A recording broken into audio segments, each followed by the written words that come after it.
Les éditions Thelem présentent un enregistrement intégral de Les Furies de Lorraine Groff, lu par Corinne Kempa. Pour Clay, bien sûr. Fortune. Chapitre 1. Une bruine épaisse tombant du ciel, tel un soudain mouvement de rideau. Puis les oiseaux cessèrent d'accorder leurs cris. L'océan se tut. Sur l'eau, les lumières des maisons s'atténuèrent. 2 personnes s'en venaient sur la plage.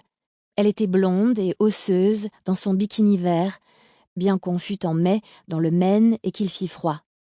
Il était grand, vif, une lumière l'animait, qui attirait le regard, le capturait. Ils s'appelaient Lotto et Mathilde. L'espace d'une minute, ils contemplèrent une mare remplie de créatures pleines d'épines qui, en se cachant, soulevaient des tourbillons de sable. Il prit son visage entre ses mains et embrassa ses lèvres pâles. Il aurait pu mourir de bonheur en cet instant. Il eut une vision. Il vit la mer enfler pour les ravir, emporter leur chair et rouler leurs os sur ses molaires de corail dans les profondeurs. Si elle était à ses côtés, pensa-t-il, il flotterait en chantant. Certes, il était jeune, 22 ans, et il s'était marié le matin même, en secret. En ces circonstances, toute extravagance peut être pardonnée. Ses doigts fins à l'arrière de son boxeur lui brûlaient la peau. Elle le poussa pour gravir la dune couverte de pois de mer, puis ils redescendirent là où le mur de sable les abritait du vent, où l'on avait plus chaud.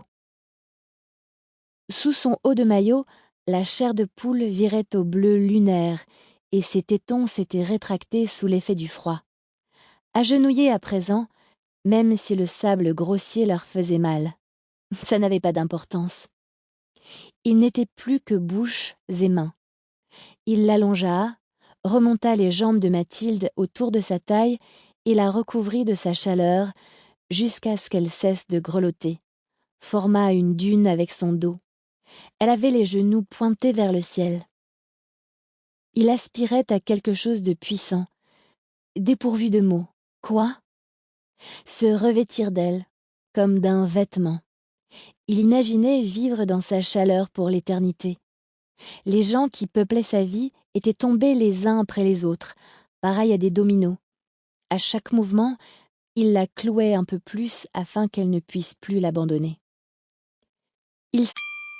Sample complete. Ready to continue?